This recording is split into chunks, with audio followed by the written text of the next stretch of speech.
এটা হলো আমরা শেখ হাসিনার সময় দেখেছিলাম। শেখ হাসিনা কতক্ষণ হলো গণভবনে মাছ ধরতো, কতক্ষণ তাহাজ্জুদের মুনাজাত দিত। তাই একজনকে ফেসিস সিস্টেমের কাঠামোর অনেক উপরে উঠানো হয়েছে। সবাই দুনিয়ার খারাপ, শেখ হাসিনা ভালো ছিল। এখন এই পরিস্থিতি দেখতে পাচ্ছি, সবাই খারাপ, কেউ চান্দাবাজ, কেউ দুর্নীতিবাজ, কেউ সন্ত্রাসী, কিন্তু একজন আল্লামা উপস্থিত হয়েছেন, উনি সব ভালো। উনি ট্রাফিক সিগন্যালে দাঁড়িয়ে যান, বিদ্যুৎ কমিয়ে দেন, সবকিছু উনি ভালো কাজ করে। কিন্তু আমি আপনাদেরকে অনুরোধ করব, আপনারও মেয়ে সন্তান আছে দুইজন, আপনার ওয়াইফ আছে, আমাদেরও মা বোন আছে, অনেক কষ্টের জায়গা। যদি এই গণ অভ্যুত্থানের পরে কোন বোনদের আমরা দর্শন হতে দেখি, প্লিজ মাপ চাই, বাংলাদেশে দর্শন আপনারা বন্ধ করুন, দ্রুত উদ্যোগ নিন, না হলে আমরা রাজপথে নারীদের নিয়ে কর্মসূচি দিতে বাধ্য হবে ইনশাআল্লাহ। লাস্ট কথা যেটা, আমরা এখনো বিচার বুঝে পাই নাই। এই যে যারা শহীদ ফ্যামিলি আছেন, আহত ভাইরা আছেন, তাদেরকে শেখ হাসিনা খুন করেছিল, আবার আওয়ামী লীগের অফিসগুলো খুলে দেওয়া হচ্ছে। এসব ফাইজলামি আপনারা বাংলাদেশে করবেন না।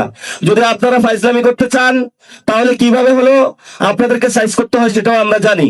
এখন আমরা আমাদেরকে বেয়াদব বলেন বা যা কিছু তা বলেন, কিন্তু আমরা অধিকারের প্রশ্নে সংস্কার, বিচার এবং বাংলাদেশের আইন শৃঙ্খলা, বাংলাদেশের মানুষের নিরাপত্তা, অধিকারের ক্ষেত্রে এক বিন্দু ছাড় দিব না।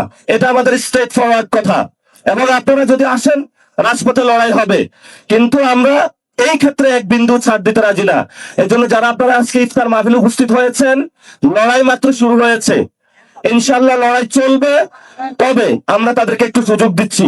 এই সুযোগ মানে এটা না যে তাদেরকে আমরা একদম কার্ড দিয়ে দিয়েছি, যা ইচ্ছা বাংলাদেশে বসে করবে আর আমরা এখানে নাই, এমন না। আমরা এখনো বাইচা আছি, আমরা এখনো কোথাও বাইসা যাই নাই। তো এই জন্য যারা এখানে এসেছেন লন্ডন থেকে আর যেখান থেকেই, এই কাজগুলা ভাই আপনি দ্রুত করেন। ছোট ভাই হিসাবে আপনার কাছে অনুরোধ করছি, দর্শন বন্ধ করেন, বিচার করেন, রিফর্ম অ্যাসেম্বলি করেন, এরপর আপনি একটু শান্তিতে কাজ করেন। আমি এখানে ইলেকশন করার কথা ছিল, ভাগ্যের পরিক্রমায় ঢাকা 8-এ গিয়েছিলাম। ঢাকা 18-তে চান্দাবাজি সন্ত্রাসী নাই এটা আমি বলি না, এখানেও আছে। উত্তরখান দক্ষিণখানে অনেক সন্ত্রাসী কার্যক্রম চলেছিল, আমাদের প্রার্থী আরিফুল ইসলাম আদিবের উপরে সেই সময় আক্রমণ চালানো হয়েছিল। আমরা সেই কাহিনীগুলো কিন্তু জানি, কারা করেছিল তারাও জানি। আমরা আপনাদেরকে বলবো হুঁশিয়ার, সাবধান। আর যদি এক পা বাড়ানোর চেষ্টা করেন, তাহলে আমরা আপনাদেরকে মোকাবেলা করতে পারবো। ভোট কিন্তু একদম আকাশ পাতাল বেশি হয় নাই, কাছাকাছি হয়েছে। আমাদেরকে যারা ভোট দিয়েছে তাদের প্রতি আমাদের দায়িত্ববোধ রয়েছে। এই জন্য হলে ধীরে সুস্থে কাজ করবেন, উশৃঙ্খল ভাবে গাড়ি চালাবেন না। বাংলাদেশের মানুষ ধীরে সুস্থ ভাবে চায়। এই যারা ড্রাইভিং সিটে বসেছে, রেকলেস ড্রাইভার হবেন না। ধন্যবাদ সকলকে, দোয়া করবেন। টাইম না, ইনশাল্লাহ ভবিষ্যতে কথা হবে।